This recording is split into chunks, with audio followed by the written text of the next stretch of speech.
Բարև ձեզ սիրելի հայրենակիցներ, այսօր ապրիլի 24-ն է 2025 թվական։ Ասելով ապրիլի 24, այսինքն հայոց ցեղասպանության 110-րդ տարելիցի օրը։ Իհարկե թվում է, թե ամեն ինչ ասված է ցեղասպանության հետ կապված, բայց այս տարի առանձնահատուկ բորբոքված կրքեր էին, փոխադարձ մեղադրանքներ, այսօրը համայն հայության համախմբման օր պետք է լինի, ոչ թե իրար բսկտելու, մեկը մեկի նկատմամբ ավելի հայրենասեր երևալու, համախմբումը ամենևին չի նշանակում համախմբվել իշխանության շուրջ, ազգովի համախմբվել հայոց պետականության շուրջ և այս հարցով մի քանի բանի ուշադրություն դարձնենք։ Այ խոսվում էր նաև նրա մասին, որ իշխանությունները ուրանում են ցեղասպանությունը, շատերը մտածում էին, որ կարող է այսօր նման հայտարարություն լինի։ Այդքան միամիտ չեն, որ այդպիսի հայտարարություն անեին, մանավանդ դա քրեորեն հետապնդելի արարք է։ Դրա համար ուղղակի կարճ կարդամ Նիկոլ Փաշինյանի ուղերձից հատված, իսկ մնացածը արդեն խոսենք, թե ի վերջո մենք ինչու հասանք այս վիճակին, որ այսօր անգամ կասկածի տակ դնելու հարցեր ենք քննարկում։ Ուրեմն վարչապետ Նիկոլ Փաշինյանը ուղերձ է հրապարակել հայոց ցեղասպանության տարելիցի կապակցությամբ, այսօր մենք ոգեկոչում ենք Մեծ Եղեռնի հայոց ցեղասպանության անմեղ զոհերի հիշատակը, որոնք զոհ գնացին 15 թվականից ահագնացած կոտորածներին և զանգվածային տեղահանություններին։ Օսմանյան կայսրության գոյության վերջին շրջանում տեղի ունեցած այդ իրադարձությունները խորը հետք են թողել յուրաքանչյուր հայի հոգու և գիտակցության մեջ։ Հայաստանի շատ քաղաքացիների համար ցեղասպանությունը ոչ միայն ազգային, այլև ընտանեկան անձնական ողբերգություն է։ Այս ողբերգությունը վերապրելը վերջին ավելի քան մեկ դարյա մեր ազգային օրակարգի առանցքային հարցերից է, անկախ նրանից, թե որքանով է ձևակերպված եղել որպես այդպիսի։ Շարունակությունը չեմ կարդում մեր օրերի հետ կապված, որ կապը տեսնել, որ պետք է սահմանազատենք, սահմանագծենք մեր տարածքները և որ գնանք խաղաղության գործընթացի, որպեսզի չկրկնվի այն, ինչ որ տեղի ունեցավ, դա թողենք այսպես ուղղակի ուղերձի այս մասը նայենք, այո, այն ինչքան որ ասված է, չեմ ուզում անգամ բովանդակային խորանամ, թե այս բառը այսպես կասվեր, թե այսպես չէր ասվի, որովհետև Ռեջեփ Թայիփ Էրդողանն էլ է այսօր ցավակցել հայերին և նաև նշել այդ ցավալի դեպքերի հետ կապված, և որ պատմությունը պետք է մի կողմ դնել, առաջ գնալ և այլ, հետո այսինքն ենթադրենք այդ ուղերձով մենք հիմա լսեցինք ու այդ ամեն ինչը փարատվեց, մենք տենց էլ իմացանք, որ Թուրքիան ընդունում է, թե ինչ է կատարվել։ Եթե Թուրքիան նույնիսկ ընդունի և ներողություն խնդրի, դրանով ինքը կկարողանա տարանջատվել նրանցից, ովքեր դա արել են։ Բայց եթե իրանք դա չեն ընդունում, ընդամենը մի հատ այսպես հայտարարություն են անում, ցավ են ապրում, որ հայերի հետ ինչ-որ բան ա եղել, ով արել, ինչի մասին ա խոսքը, և այդ պարագայում դու հասկանում ես, որ այդ մարդկանց մտադրությունը հեռահար Հայաստանի հետ համագործակցելը չի, այ դրա համար դա առաջացնում է խնդիրներ։ Այ դրա համար շատերը, որ իշխանություններին մեղադրում են, նաև նրա համար, որ երբ որ պարբերաբար Նիկոլ Փաշինյանը ցեղասպանության հետ կապված կասկածի տակ դնելու հարցը սկսեց խոսել, թե ինչ գիտենք, 1,5 միլիոն ա, թե չէ, կարող է շատ ա, կարող է քիչ ա, բերեք հատ հաշվենք, մի հատ տեսնենք ինչքան ա։ Եվ անմիջապես իշխանության տարբեր ներկայացուցիչներ ողջունեցին և սկսեցին հաշվել մի աբսուրդ անտրամաբանական բան, թե Թուրքիայի տարածքում այդ ոնց է հաշվելու 1,5-ը, 2-ը, ակնհայտ է, չէ, որ դրա աբսուրդի մակարդակը, բայց այս կարգի բաներն ա, որ մարդկանց մոտ մտահոգություն է առաջացնում, թե չէ հայտարարություն ով էր սպասում, որ պիտի հայտարարությունով ցեղասպանությունը ուրանային, ինչի մասին ա խոսքը, դա պարզ ա, դա այդպես չէր էլ լինելու։ Մենք ասում ենք ինչ ա արվում, ինչ քայլեր ա արվում, որը վտանգի տակ է դնում դա։ Այո, եթե մենք խոսում ենք նրա մասին, որ հայոց ցեղասպանության հետ կապված բավարար վերաբերմունք չի եղել, որովհետև ինչպես հիշում են Ադոլֆ Հիտլերի խոսքերը, որ ով է հիմա հիշում հայոց ցեղասպանությունը, հայերի կոտորածը, այսինքն դրանով ինքը կանաչ ճանապարհ բացում իր զինվորների առաջ, որ գնան կոտորեն, Էդ էլ պետք է մենք հաշվի առնենք, որ դա է, որ մենք ասում ենք, եթե ժամանակին պատշաճ գնահատական տայինք դրան, չէր լինի սա, չէ։ Այսինքն, երբ որ մենք ասում ենք, որ պատշաճ գնահատական տանք, որպեսզի դրանից հետոները չլինեն, եւ նաեւ մենք հետագայում նման վիճակի մեջ չհայտնվենք, բայց խնդիրը առաջանում, բայց այդ հետագաների մասին մենք գիտենք, մենք աշխարհի իրադարձությունների հետ կապված այդ խնդիրների մասին տեղյակ ենք, գիտենք, խորանում ենք, շատ դեպքեր են, երբ որ աշխարհի իրադարձությունների մասին խոսում ենք, մարդիկ ասում են, դե լավ, որ իրանց դարդը մեզ չեն տվել, իսկ ով է ասել, որ մեր դարդը իրանց են տվել։ Այդ մենք ենք շահագրգռված, որ կարողանանք մեր դարդը գոնե աշխարհի վզին փաթաթելու համար, գոնե աշխարհի դարդին հաղորդակից ելնենք, եթե ոչ թե մեր վզին փաթաթենք։ Եթե մենք ասում ենք ժամանակին հայոց ցեղասպանությունը, եթե ճանաչեին, պատշաճ գնահատական տային, չէր լինի հաջորդը գոնե իմանանք, որ խոսքը վերաբերում է հոլոկոստին, խոսքը վերաբերում է հոլոկոստի հետ կապված ուշադրություն դարձնենք, Հիտլերի խոսքերն ենք ասում, չէ՞։ Իսկ Հիտլերը երբ է ասել, որ հայերի ցեղասպանությունը ով է հիմա հիշում, 39 թվականի օգոստոսի 22-ին, երբ որ հավաքել էր իր բարձրագույն զինվորական ղեկավարությանը, օգոստոսի 22-ից քանի օր հետո սեպտեմբերի 1-ին սկսվեց երկրորդ համաշխարհային պատերազմը, մի շաբաթ հետո։ Այսինքն ակնհայտորեն դա ուղիղ ցուցում էր, այդ խոսքերը, որ այդպես ասում են, դա հենց այնպես ասած խոսք չէ, հա դե լավ, հիմա ով է հիշում, դա կոնկրետ ցուցում էր, հարձակվելուց մի քանի օր առաջ բարձրագույն զինվորական ղեկավարությանը։ Այո, հիմա երբ որ մենք դա ասում ենք, այդ ասածը, ուրեմն պետք է հիշենք ոչ միայն հոլոկոստը, նաև մենք ասենք, որ երբ որ 1975-ից 79 թվականներին Կամբոջայում Պոլ Պոտն ու Յանգ Սարին դրեցին մոտարապես 3 միլիոն մարդ ոչնչացրեցին, եւ դրա հետ կապված իդեպ ՄԱԿ-ը նաև քրեական դատական գործ էր հարուցել, այնպես չի, որ դա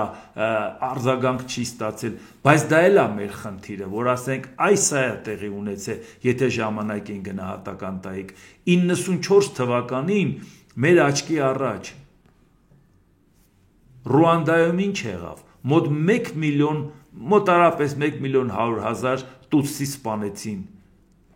խուտուները, որոնք որ Ռուանդայում իշխանությունը վերցրեցին, դա մոտարապես այդ երկրի բնակչության 20%-ն էր 100 օրվա ընթացքում։ Եթե մենք խոսում ենք մի բանի մասին, մենք խոսում ենք ու ներկայացնում ենք, որ սա է եղել, ժողովուրդ ջան։ Այ եթե ուզում եք դա չլիներ, տենց սառնասրտորեն, այն ժամանակին գնահատական պետք է տայիք։ Ուրեմն մենք ենք շահագրգռված, որ աշխարհին ներկայացնենք, որ մենք տեղյակ ենք, մենք այդ ամեն ինչի մասին պատկերացում ունենք, ու ասենք շատ դեպքերում լսում ենք մարդիկ են ելնում, որ ասում են,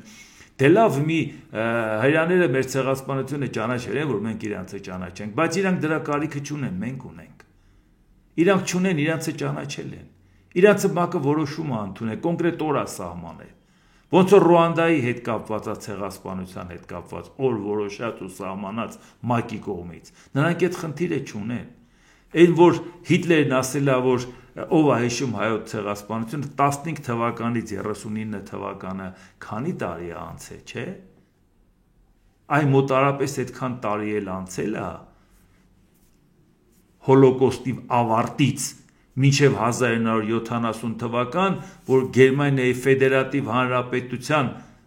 կանցլեր Վիլի Բրանտը գնաց Լեհաստան, արձանի մոտ ծնկի եկավ եւ ներողություն խնդրեց։ Մենք դա չենք տեսնում Թուրքիայի հետ կապված, չենք տեսնում, չէ՞։ Այսինքն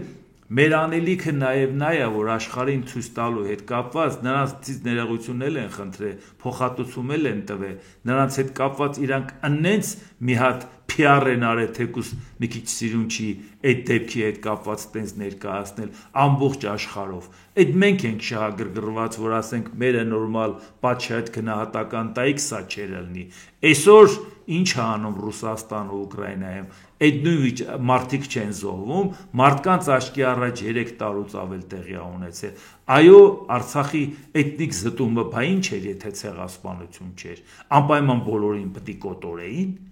Այս ամեն ինչի հետ կապված ես ուզում եմ, որ մենք ուշադրություն դարձնենք մի հանգամանքի, որ շատ դեպքերում այդ կարգի բանակցություններ վարելու, այդ կարգի հարցերի հետ կապված մեզ պակասում է այն բավական շատ աշխարհի ցավուդարդին տեղյակ լինելու խնդիրը, որպեսզի աշխարհին մենք կարողանանք ինչ-որ բան ներկայացնենք։ Մենք փոքր երկիր ենք, հարուստ չենք լուրջ ռեսուրսներով, բնակչության թիվն էլ է փոքր։ Մենք ամեն մեկս արտահասթիկային դեսպան ենք մեր երկրի արտասահմանում։ Մենք կամ նույնիսկ ոչ թե մենակ արտասահմանը, կամ իրանցից որ մարդ է գալի հետները շփվում ենք։ Այդ մարդկանց հետ կապված մենք դրսում ներկայացնում ենք շատ-շատ բաներ ու շատ-շատ հարցերի, այո, իսկապես պետք է տեղյակ լինես, իրազեկ լինես, կարողանաս այդ հարցերի հետ կապված խոսել ու ներկայացնես, այդ փաստերը ներկայացնելով, որովհետեւ դա շատ կարևոր է։ Մեր էլի հարցի հետ կապված ես կանդրադառնամ, որ տեսնեք ինչի եմ ես դա այդքան կարևորում։ Հայաստանի վարչապետի մամուլի քարտուղար Նազելի Բաղդասարյանը փոխանցել է վարչապետ Նիկոլ Փաշինյանի վերաբերմունքը ապրիլի 23-ին Հայ հեղափոխական դաշնակցության կազմակերպած ջահերով երթի ժամանակ Թուրքիայի եւ Ադրբեջանի դրոշների այրման առնչությամբ։ Վարչապետ Փաշինյանը դատապարտում է այդ գործելակերպը, այն համարելով անպատասխանատու եւ անընդունելի։ Միջազգայինորեն ճանաչված պետության, առավել ևս հարևան պետությունների դրոշների այրումը պետության ղեկավարի կողմից չի կարող այլ վերաբերմունքի արժանանալ։ Դա սադրիչ եւ հրահրող գործելակերպ է։ Միևնույն ժամանակ վարչապետ Փաշինյանը դատապարտում է Ադրբեջանի զինված ուժերի կողմից Սյունիքի մարզի Խոզնավար գյուղի բնակելի տան ուղղությամբ արձակված կրակոցները, Ադրբեջանի զինված ուժերի կողմից հրադադարի ռեժիմի խախտումները եւ Ադրբեջանի իշխանությունների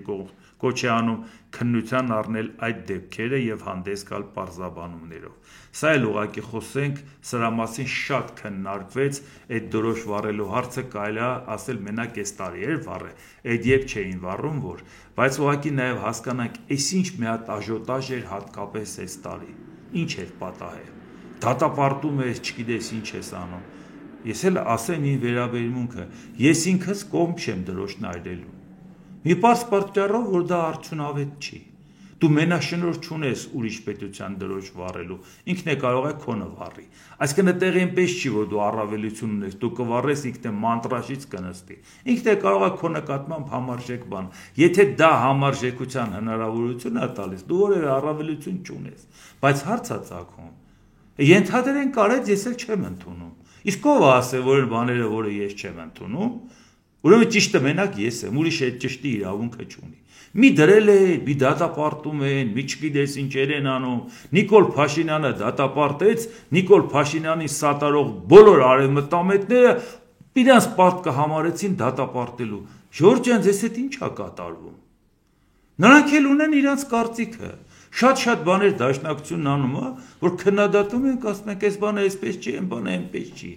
Այդ ինչ տես խառնվեցիք իրար, դատապարտող, դատափետող, չգիտեք ինչեր բաներ անելու։ Ես ուղղակի դրա համար հատկապես ինձ համար տարօրինակ է այդ միացած մի կենտրոնից հրահանգ ստացած արևմտամետների այդ վերաբերմունքը, որովհետև ակնհայտ երևում է, որ մի կենտրոնից հրահանգ է ստացված, թե չէ բոլորը դրան է, այդ երբեք բոլորը այդ նույն թեմային տենց ամեն տարի անդրադարձել, որ այս տարի է անդրադառնում։ Ժորժ ջան, դրա համար ասում եմ, որպեսի մարդիկ հավատան ձեզ, էլի եմ ասել, էլի հնարավոր չի լինել Նիկոլամետ եւ Արևմտամետ միաժամանակ, որովհետեւ Նիկոլ Փաշինյանը աթոռամետ է, ժողովուրդ ջան, դուք չեք կարող արդարացնել, եթե դուք Նիկոլամետ եք, դուք Արևմտամետ։ Արևմուտքի հետ կապված կան արժեքային համակարգեր, ժողովուրդ ջան։ Ես չեմ ասում այսօրվա արժեքային համակարգը, հասկանում եմ դրանից շատ հեռու եք, բայց գոնե 250 տարի առաջվա մակարդակը կարելի է ապահովել Արևմուտքի, Եվրոպայի, որ Ֆրանսուଆ Մարի Արոե Վոլտերն ասում էր, ես համաձայն չեմ քո արտասանած ոչ մի բառի հետ, բայց կյանքս կտամ այն արտահայտելու քո իրավունքի համար։ Սա է արևմտյան քաղաքակրթությունը, եվրոպական քաղաքակրթությունը։ Ժողովուրդ ջան, ի՞նչ է ձեզ պատահել, որ ոչ մեկը իրավունք չունի։ Չէ, լավ կարծիքը հայտնեք, հասկացամ, մի դատապարտում են, մի չգիտես ինչեր են անում, ավելին ասենք, այդ դատապարտումից հետո Հայաստանի պաշտպանության նախարարությունը հայտնում է, որ ապրիլի 23-ին ժամը 22:20-ի սահմաններում Ադրբեջանի զինված ուժերի ստորաբաժանումները կրակ են բացել Սյունիքի մարզի Խոսնավար բնակավայրի ուղղությամբ, ինչի հետևանքով վնասվել է բնակելի տուն, տուժածներ չկան, բայց դրա հետ կապված Ադրբեջանի պաշտպանության նախարարությունն արձագանքել է, հերքել է, որ տենց բան չկա։ Հայաստանի պաշտպանության նախարարության տարածած տեղեկատվությունը, թե ապրիլի 23-ին իրանք կրակել են, ասում են մենք եւս մեկ անգամ հայտարարում ենք, որ ադրբեջանական բանակի ստորաբաժանումները երբեք կրակ չեն բացում քաղաքացիական անձանց եւ օբյեկտների վրա։ Հակառակ կողմը տարածում է միտումնավոր ապատեղեկատվություն եւ կեղծ տեղեկատվություն ձևավորելով կեղծ կարծիք միջազգային հանրության մոտ, ասում է Ադրբեջանի պաշտպանության նախարարության հայտարարության։ Այն որ ադրբեջանցիներս ուտեն ասում դա նորություն չի, բայց այսօր վերնագրեր էինք նայում։ Այ դուք դրոշը այրեցիք, ադրբեջանցի կրակեցին, լավ արեցին։ Արդեն ադրբեջանցին հերքում է, որ կրակել է, դուք արդեն հերիք չհաստատում եք, դրդապատճառն էլ գիտեք, մեղավորին էլ հանեցիք, սա ինչի համար է այս ամեն ինչը արվում։ Այո, ես ասում եմ, որ տարբեր մոտեցումներ կարող է լինեն եւ կարող է մենք դա չընդունենք, ինչ ա եղել որ։ Ես էլ ունեմ իմ մոտեցումը, դժվար ճանապարհով ենք գնում, բայց ես համարում եմ դա ճիշտ ճանապարհ է։ Եթե ես մտածում եմ, որ ինչ-որ մի բանից խոսում ենք մեկի հետ, եթե գնում եք նստում բանակցային սեղանին եւ պետք է բերենք փաստեր, փաստարկներ, հիմնավորումներ, այն պիտակամորումներով հարմար ձևով արտահայտվելը ինձ համար դա ոչի մեջ ընդունելի չի։ Այս մեկը Պուտլերն է, այն մեկը քոռ է, այն մեկը գեշ է, այն մեկը քաչալ է, այն մեկը չաղ է։ Ժորժ ջան, այդ ամեն ինչը խոհանոցային մակարդակի խոսակցություն է։ Երբ որ դու գնաս մեկի հետ դեմ դիմաց նստես, մի հատ միջնորդ արևմտյան կառույց եւ դու պետք է բերես քո փաստերը, փաստարկներն ու հիմնավորումները, բերանդ բացես, ասես, այս քոռը սենց բան ասեց, քո որևէ հիմնավորում չի լսի, կասի մարդու արատը դու բերել ես, ինչ ես ներկայացնում, անիմաստ կհամարի քեզ լսելը։ Դրա համար աշխատում ես, չարչարվում ես, ինֆորմացիա ես հավաքում, որ դեմ դիմաց նստես, քո ասածը համոզիչ լինի, քո ասածը կառուցած չլի պիտակավոր բան մնա, կամ մեկի անունը հոլովես ինչ որ բան ասես, դա որ մեկի այդ բանակցության գնաս, ինչ ես ասելու։ Սա ոչի խնդիր է, սա մոտեցման խնդիր է։ Այո, չարչարանքը շատ է, որպեսզի դու պարզապես ինֆորմացիա հավաքես, որտեղ միշտ իմանաս, որ այն ինչ որ դու ասում ես, կարող է դեմ դիմաց նստես, եթե դեմ դիմաց նստես, ոչ մեկի հետ բանակցելուց չես ասելու ձեր Պուտլերը, նա էլ ասի ձեր Փաշօղլին, չի լինելու այդպես։ Խոսքը գնալու է պարոն ես ինչ, պարոն են ինչ, դուքով խոսակցություն։ Պատրաստ ես իրան հաղթես քո գրագիտությամբ, քո հավաքած ինֆորմացիայով, քո փաստերով ու փաստարկներով։ Այս կարգի գզվրտոցները ասում եմ նույնիսկ խոհանոցի մակարդակից ավելին չի, ոչինչ դա մեզ չի տալի, իսկ փաստարկված քննադատելը այնքան բան արվում, բայց սա հատուկ նպատակային դնել ներկայացնել, որպեսի Ադրբեջանն էլ ուշադրություն դարձնի, այդ ինչ եք անում եւ այլ, դա այդքան ուշադրության կարիքը պարզապես չկար, ժողովուրդ ջան, անցար, դու դա չես անում, անցար գնաց այդքան մի բան։ Իսկ ես չեմ ասում, որ հիմա սա այս կարգի բաներով հենց ցույցատրվում, որ շատ ուժեղ վախեցած են ենթադրենք Ադրբեջանի վերաբերմունքից կամ Թուրքիայի վերաբերմունքից, կասկածելիորեն վախեցած են, իմաստը որն էր այդքան, թե չէ առանձնապես դրան այդքան տարվա մեջ երբ է Թուրքիան ու Ադրբեջանը ուշադրություն դարձնում, դրոշը վառեցին, թե չէ, նորից եմ ասում, ես իմ ոճի մեջ, դա չի, դուք ինքներդ տեսնում եք, ես իմ պատկերացումները որն է, ամեն ինչ անենք, ավելի շատ ինֆորմացիա ունենանք, աշխարհի ցավի դարդին տեղյակ լինենք, որ բարոյական իրավունք ունենանք, աշխարհին ասենք, էս էլ լսե։ Իսկ ձեզով ասում, որ ինչ որ մեկին հետարքիր է 110 տարի առաջ ինչ ա եղել։ Այսօր 3 տարուց ավել անցել է իրար են ուտում Ուկրաինայում, որի արդյունքում նոր աշխարհակարգ է լինելու։ Իրանք պետք է հիշեն, եթե դու չհիշացնես, որ այդ ամեն ինչի Ձեզ թելի պես բերես ցույց տաս, որ ինչ է կատարվել, որ այսօր էսպես է, որ պատմությունից դաս չենք քաղում եւ այլ եւ այլ։ Եթե այդ ամեն ինչին դու չտիրապետես, դու քո խնդիրը առաջ չտանես, ում է դա ընդհանրապես հետաքրքիր, որ դու իր օրակարգ մտցնես քո 110 տարի առաջվա արածը։ Նույնն էլ վերաբերվում է ժողովուրդ ջան, մենք շատ կարևոր խնդիրներ ունենք Սփյուռքի հետ կապված էլ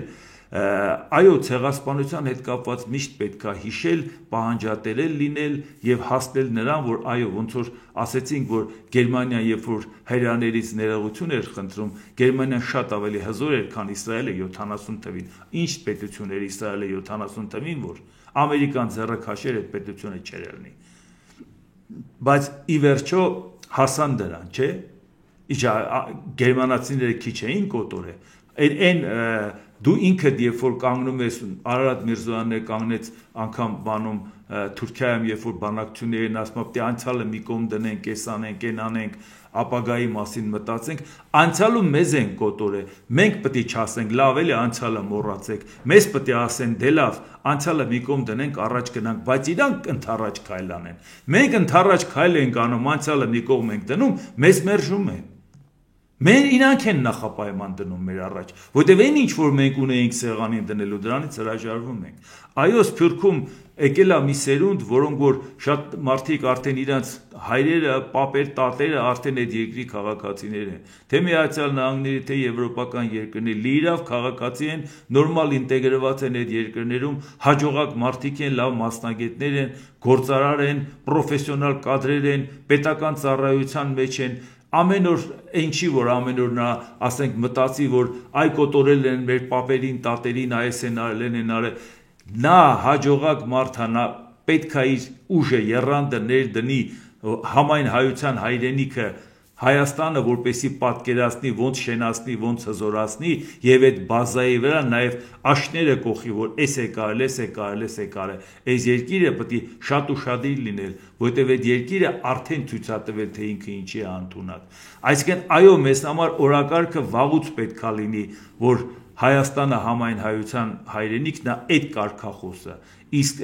անցյալը հիշելը պարտադիր է։ Անցյալը չհիշես, ապագա չես կառուցի։ Ամեն անգամ ինչից էլ ապագայի ծրագրերից խոսում ենք, անցյալի օրինակներ ենք բերում, անպայման չի Հայաստանի։ Դա ընդհանրապես չի քննարկվում։ Ցեղասպանությունը դարձնել քննարկման առարկա, դե դուք ուշադրություն դարձրեք։ Որևէ մեկը կասի, որ հրյաներից մեկը այն էլ վարչապետ կանգնի ասի, լա մի հատ հասկանանք ախպեր։ Այս ինչի համար մի օր որոշեցին հոլոկոստը չանաչեն։ Մինչև չէին ճանաչում, ոնց որ Փաշինյանն ասում է, ռուսները քանի կար չէին ասում, հետո ասին ցեղասպանության հուշարձան սարքեք։ Իսկ ինչ կար սրա տակ։ Կա ենթադրենք ինչ որ մեկի շահերից է բխում դա ճանաչի թե չէ։ Դա ինչ կապ ունի, որ դրանով պայմանավորված մենք կասկածի տակ դնենք կամ նոր իրողություն բացենք։ Ու չմոռանանք, այն որ հիմա նաև նախկիններն են ոգևորված այս թեմաների մասին խոսում, ցեղասպանությունը կասկածի տակ դնող առաջին մարդկանցից մեկն էլ հենց Սերժ Սարգսյանն էր, որը որ ցանկանում էր ֆուտբոլային դիվանագիտությամբ հարաբերություն հաստատել Թուրքիայի հետ եւ համաձայնվեց պատմաբանների հանձնաժողով ստեղծել։ Պատմաբանների հանձնաժողովը ինչ էր անելու, ինչ էր պարզելու։ Միայն դա, որ դու դրան համաձայնվել ես, արդեն կասկածի տակ ես դրել։ Լա ես չեմ խոսում Ծիծեռնակաբերդի լույսերն անջատելը, Արարատ լեռը հանելը Համազգեստի վրայից, այդ ամեն ինչի մասին խոսել ենք ոչ թե հիմա, խոսել ենք այն ժամանակ, երբ որ ինքը պաշտոնի է եղել։ Բայց նաև այդ զիջումների գնացիկ արդյունքում ինչ ստացանք։ Մեր դեմ դրեցին եւ ասեցին համաձայն չենք, գնացեք Ադրբեջանի հետ հարցերները լուծեք նոր։ Ինչի մենք հասանք։ Մենք Թուրքիան ներքաշված էր Ադրբեջանի գործերի մեջ, որտեղ այլապես Հայաստանի հետ սահմանը ինչի պիտի փակեր։ Բայց դրանից հետո որևէ ձևով նա չէր կարողանում բանակցային միջնորդ տլներ։ Նրան բանակցային միջնորդի հնարավորություն էլ տվեց Սերժ Սարգսյանը։ Այնպես որ եկեք ամեն մեկի արած իր տեղը դնենք ոչ թե նրա համար, որ հիմա նորից այդ բսկտոցը շարունակվի, այլ ուղղակի առաջ գնանք ժողովուրդ ջան, այս ազգային համախմբման օրը։ Իսկ աշխարհում այնքան խնդիրներ կա, որով էլ պայմանավորված է մեր անելիքները։ ԱՄՆ նախագահ Դոնալդ Տրամփը մեկնաբանելով Վաշինգտոնի միջնորդական ջանքերի ընթացքն ասել է. «Կարծում եմ, որ Ռուսաստանը պատրաստ է եւ շատերն են ասել, որ Ռուսաստանը պատրաստ է ամեն ինչի։ Եվ ես կարծում եմ, որ մենք համաձայնության ենք եկել Ռուսաստանի հետ։ Մենք պետք է համաձայնության գնանք Զելենսկու հետ։ Ես կարծում եմ, որ Զելենսկու հետ համաձայնության գալն ավելի հեշտ կլիներ, պարզում է ավելի դժվար է, բայց ես կարծում եմ, որ մենք գործ ունենք երկու կողմերի հետ, հուսով եմ, որ նրանք դա կանեն, քանի որ ես ուզում եմ փրկել իրավիճակը, հավելել է Տրամպը։ Հիմա մենք այսօր այդ որ այդքան խոսում ենք նոր աշխարհակարգի հետ կապված, օկուպանտը որ ուժի դիրքից մտնում է ուրիշի տարածք, այսօր մենք ինչից ենք անհանգիստ։ Խոսում ենք 110 տարի առաջվա ցեղասպանության մասին, ասում ենք աշխարհը պատշաճ վերաբերմունք պետք է արտահայտի, բայց այսօր մենք տեսնում ենք այդ աշխարհը մեր աչքի առաջ ինչ է տեղի ունենում։ Դեռ մինչև հիմա բանակցություն է գնում, ով ու ինչ զիջի, ինչի համար զիջի։ Ես սկզբունքներն ամ մի կողմ դրվում, ոչ թե մենակ այնա, որ ամեն գնով խաղաղության գնանք, սկզբունքն ամ մի կողմ դնում։ Ագրեսորին ինչ որ բան է տալիս, մենակ նրա համար, որ ինքը դադարացնի։ Ռուսաստանի Դաշնության նախագահի մամուլի քարտուղար Դմիտրի Պեսկովը հայտարարել է. Հիմա ուշադրություն, Դոնալդ Տրամպը անդադ դժգոհում է, որ չի գնում զիջումների Ուկրաինան, իսկ հիմնական զիջումը համարում էր գոնե Ղրիմից հրաժարվի։ Եղբայր, եթե Ուկրաինան ասմարի պատերազմը դադարեցնենք, Ղրիմը այդ պահին մնում է Ռուսաստանի կազմում, չէ՞։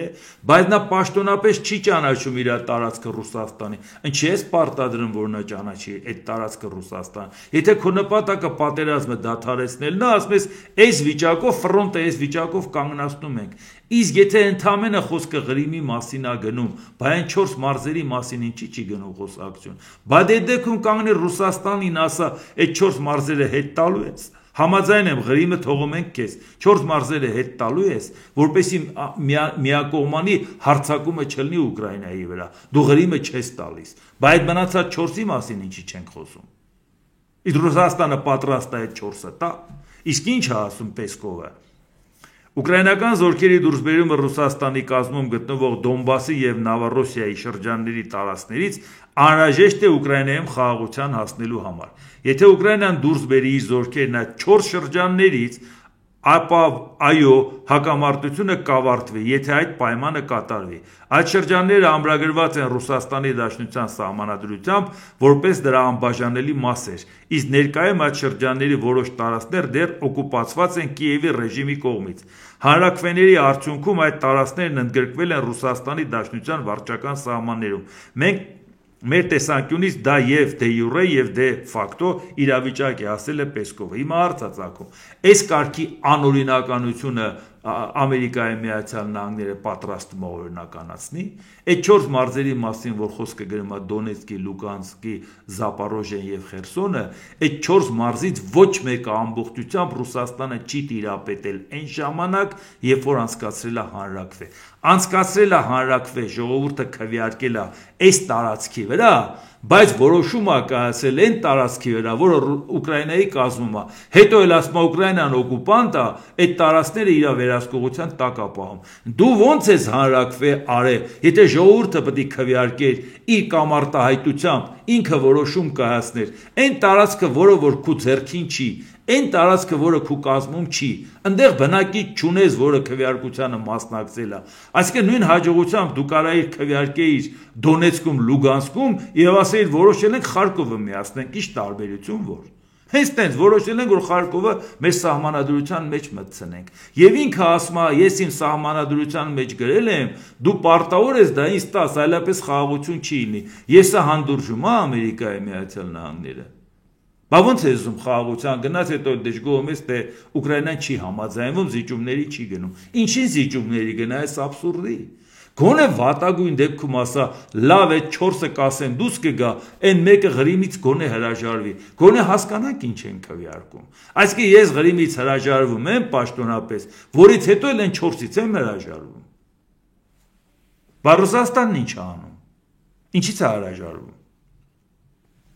Սպիտակ տան մամուլի քարտուղար Քերոլայն Լևիտն ասել է. Տրամպը գնալով ավելի է հիասթափվում եւ նա պետք է տեսնի ինչով է այս ամենն ավարտվելու։ Ուկրաինայի նախագահն ընթանում է սխալ ուղղությամբ, երբ խոսքը վերաբերում է խաղաղ բանակցություններին։ Զելենսկին փորձում է մամուլում վիճարկել այս խաղաղ բանակցությունները, եւ դա նախագահի համար անընդունելի է։ Տրամպի համբերության բաժակը լցվել է, հավելել է Սպիտակ տան մամուլի քարտուղարը։ Այսինքն խոսքը վերաբերում է նրան, որ դու ինչի ես հրաժարվում, որ Ղրիմը ճանաչես Ռուսաստանի կազմում։ Դրա մեջ համբերության բաժակային չի ալացվում։ Այսինքն որ սկզբունքի հիման վրա ես ասում դու հրաժարվի քու տարածքից։ Չես ասում լավ նոր իրողություն է, գրավել է, հասկացանք գրավել է։ Ոնց ես ասում հրաժարվի այդ տարածքից։ Սկզբունքը ինչ ես դնում սեղանին։ Միջազգային իրավունքի սուբյեկտ պետության տարածքը հանձնելը, որը որ բազմիցս ճանաչվել է, այդ թվում օկուպանտի կողմից, այդ թվում Ամերիկայի կողմից։ Ոնց ես հիմնավորելու, որ մենք էլ հանգիստ լինենք, որ նոր աշխարհակարգ կունենանք, որը ունի որոշակի սկզբունք։ Մենք էլ մեր համար անհանգիստ չենք լինի։ Ուկրաինայի նախագահ Վոլոդիմիր Զելենսկին արձագանքել է ԱՄՆ նախագահ Դոնալդ Թրամփի քննադատությանը Ղրիմի վերաբերյալ իր խոսքերի մասին, հիշեցնելով հենց Թրամփի առաջին նախագահության ժամկետի ընթացքում նրա վարչակազմի հայտարարությունը Ռուսաստանի կողմից բռնակցումը չճանաչելու մասին։ Ուկրաինան միշտ կգործի իր սահմանադրությանը համապատասխան, եւ մենք լիովին վստահ ենք, որ մեր գործընկերները, մասնավորապես ԱՄՆ կգործեն նրա վճռական որոշումներին համապատասխան, գրել է Զելենսկին։ Ուկրաինայի նախագահը գրառմանը կից հրապարակել է ԱՄՆ-ի կողմից ընդունված Ղրիմի հռչակագիրը, այն Տրամփի առաջին վարչակազմի պետքարտուղար Մայք Պոմպեոյի 2018 թվականի հայտարարությունն է, որը հաստատում է Ռուսաստանի կողմից Ղրիմի բռնակցման չճանաչումը։ Հռչակագիրը պետքարտուղարությունը հրապարակել է 2018 թվականին։ Այն ժամանակվա պետքարտուղար Մայքլ Պոմպեոն կրկնել էր, որ Վաշինգտոնը հրաժարվում է ճանաչել Մոսկվայի հավակնություններն այն տարածքների նկատմամբ, որոնք նա գրավել է Ուկրաինա ներխուժման միջոցով, խախտելով միջազգային իրավունքը, որի համաձայն ոչ մի երկիր չի կարող ուժով փոխել մեկ այլ երկրի սահմանները։ Այն ինչի մասին, որ մենք անհանգիստ ենք ու ասում ենք, մեր սահմաններն էլ են ուժով փոխել, վաղը մենք ում ենք դիմելու։ Այս նույն բանը ասել է Դոնալդ Տրամփը իր պաշտոնավարման առաջին ժամկետում իր պետքարտուղարը, որի համաձայն ոչ մի երկիր չի կարող ուժով փոխել մեկ այլ երկրի սահմանները։ Մեր դաշնակիցների, գործընկերների եւ միջազգային հանրության հետ միասին Միացյալ Նահանգները մերժում է Ռուսաստանի փորձը բռնակցելու Ղրիմը եւ պարտավորվում է պահպանել այս քաղաքականությունը մինչեւ Ուկրաինայի տարածքային ամբողջականության վերականգնումը, ասված է հռչակագրում։ Անկամ պարտավորվում է, Ամերիկան ասում է, ես պարտավորվում եմ մինչեւ այդ տարածքը ազատագրել է Ուկրաինայի կողմից, ես պաշտպանեմ Ուկրաինայի տարածքային ամբողջականության գաղափարը եւ դրա համար իմ հանձնառությունն է այդ ամեն ինչը կատարել։ Հիմա սա է հիշեցնում Զելենսկին ասում է չես ամաչում, բայց կարելի է տենց բան անել։ Բամոտ չի լավ։ Իսկ հիմա իրավիճակի հետ կապված լարվածության Ռուսաստանի Դաշնության անվտանգության խորհրդի քարտուղար Սերգեյ Շոյգուն զգուշացրել է, որ խաղաղապահների մուտքը Ռուսաստանի պատմական տարածքներ կարող է հանգեցնել երրորդ համաշխարհային պատերազմի։ Այսինքն Ռուսաստանի պատմական տարածքներ խաղաղապահը գալու է շփման գծի այս կողմ, իրան կլնելու են այն կողմ։ Այս շփման գիծը ֆիքսում են, այս կողմից գալիս են խաղաղապահները կանգնում։ Ասում են դա Ռուսաստանի պատմական տարածքն է, այսինքն դու Ուկրաինայի այն տակը մնացած տարածքում էլ իրավունք չունես խաղաղապահ պարես։ Դա մեր պատմական տարածքն է, դու դա իրավունքը չունես։ Այս պետությանն է պաշտպանում Ամերիկան, հասկանում եք։ Ուրեմն կարող է հանգեցնել երրորդ համաշխարհային պատերազմի, այսինքն եթե Ֆրանսիան, Մեծ Բրիտանիան, Գերմանիան, Գերմանիան վերջնական չի ասել, բերեն ամեն դեպքում զորքեր տեղակայեն այն տարածքում, որը Ուկրաինայի տարածքն է, այդ պետության տարածքն է, դա հանգեցնելու է երրորդ համաշխարհային պատերազմի, որտեղ այդ տարածքները պատմական տարածքներն են Ռուսաստանի։ Եվրոպայում ողջախոհ քաղաքական գործիչները հասկանում են, որ նման սցենարի իրականացումը կարող է հանգեցնել ՆԱՏՕ-ի եւ Ռուսաստանի ուղղակի բախման։ Բայց չի հանգեցնելու։ Գծից են կողմ նայա, գծից են կողմ նայա, չի հանգեցնելու բախման։ Հիմա ՆԱՏՕ-ի զորքերը կան բոլոր ՆԱՏՕ-ի անդամ Ռուսաստանի հարևան երկրներում։ Ինչի՞ չի հանգեցնում բախման։ Ի՞նչն է պատճառը։ Ինչի՞ է հենց Ուկրաինային բախման հանգեցնելու։ Եթե քո նպատակը Ուկրաինան գրավելը չի եւ չես ուզում որ այնտեղ զորք լինի, հիմա քեզ զինադադար ապետ Տրամփի օգնությամբ հետագայում շարունակես քո քայլերը ինչ որ պատճառ բերելով որ ուկրաինացիք են կրակել, ոնց որ Հայաստանի հետ կապված անընդհատ մեզ մեղադրում են որ մենք ենք կրակել։ Մոսկվան իրեն իրավունք է վերապահում միջուկային զենք կիրառել արևմտյան երկրների ագրեսիայի դեպքում, նշել է Ռուսաստանի անվտանգության խորհրդի քարտուղարը։ Այսինքն, եթե դու Ուկրաինայում բերում ես զորք, դա իրավունք է վերապահում Ռուսաստանը միջուկային զենք կիրառելու Ուկրաինայի կամ թե չէ այդ պետությունների նկատմամբ։ Հիմա դուք հավատում եք, որ այս երկիրը խաղաղություն է ուզում։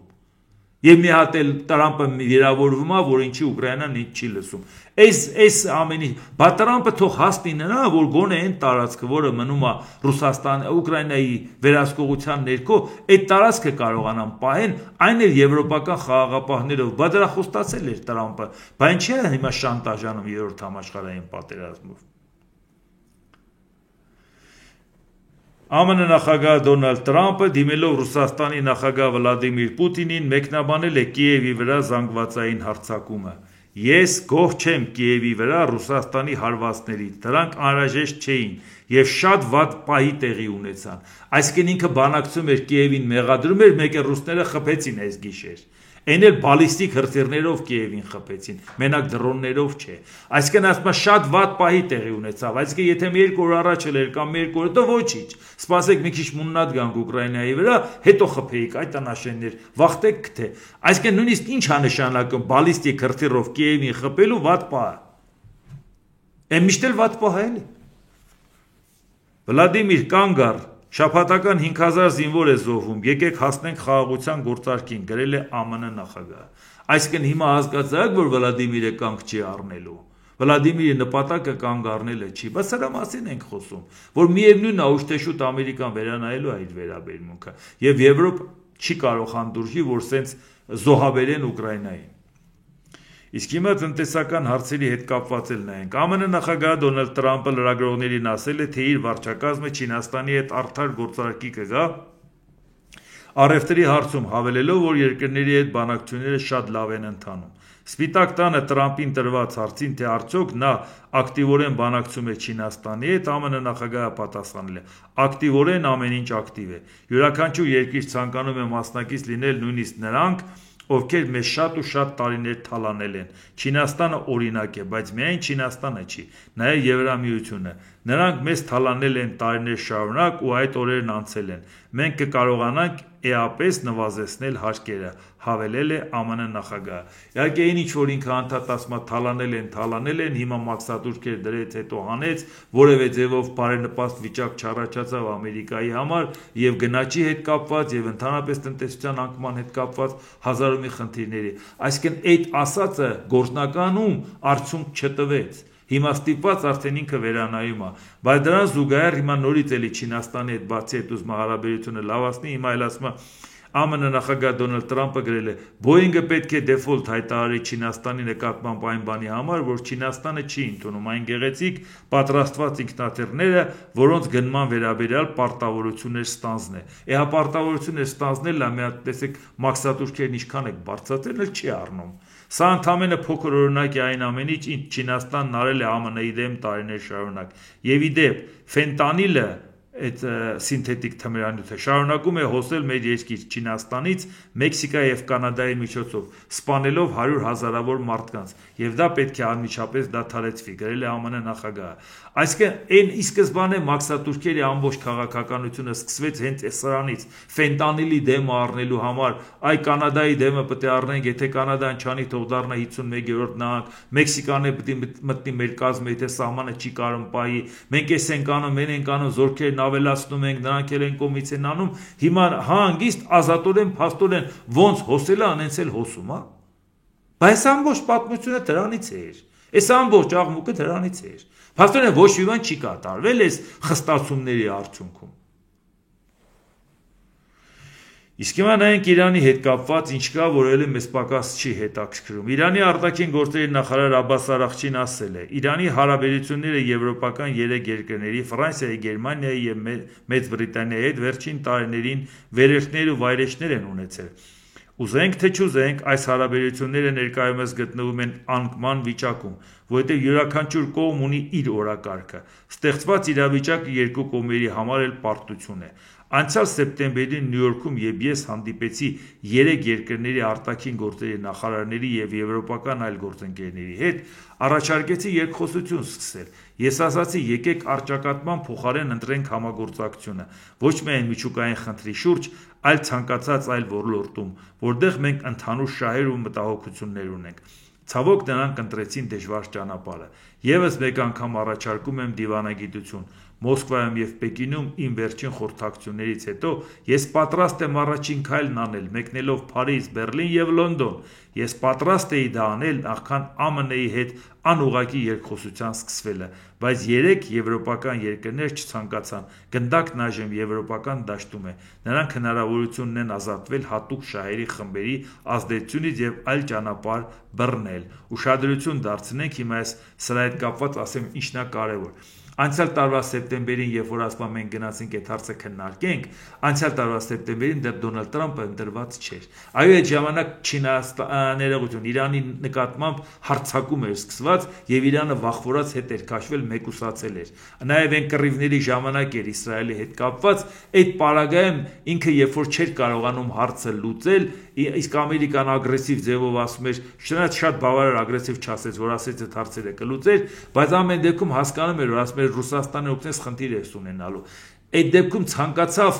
Իրանը մեկուսացումից դուրս գա եվրոպական երկրներին դիմեց օգնեք, բանակցենք, նրանք մերժեցին, որտեղ իրանք կանգնած էին Ամերիկայի թիկունքին։ Պինդ կանգնեցին Ամերիկայի թիկունքին եւ իրանք չգնացին Իրանի հետ բանակցության։ Հիմա այսօր նորից Արաղչին ասում է, այ հիշում եք անցյալ տարի չհամաձայնվեցիք, եկեք հիմա բանակցենք։ Բայց Ամերիկայի Միացյալ Նահանգները Եվրոպային մենակ թողեց։ Այդքան մենակ չմնացին, ոչինչ, էլի համախմբեցին։ Բայց էս է խնդիրը։ Բայց ինչի համար եվրոպական երկրները Իրանի հետ չգնացին կոնտակտի, երբ որ Արաղչին խնդրում էր, որովհետեւ Ամերիկան դրվածք էր դրել, որովհետեւ Ամերիկայի քաղաքականությունը չցանկացան կոտրել։ Այ մենք սրա մասին ենք խոսում, Ժորժ ջան, այս միասնականությանն ենք կարոտ մնացել, ընդամենը մի քանի ամսում այդ ամեն ինչի վիճակը որ այդպես փոխվեց։ Ես ուզում եմ ասեմ, եթե Արաղչին սա ասում է, ես էլ հիշացնում եմ, որ ինչու է դա այդպես եղել։ Դա այդպես է եղել, որովհետև Եվրոպան չի ցանկացել դեմ գնալ Ամերիկային քաղաքականությունը, որը ճնշում էր Իրանի վրա։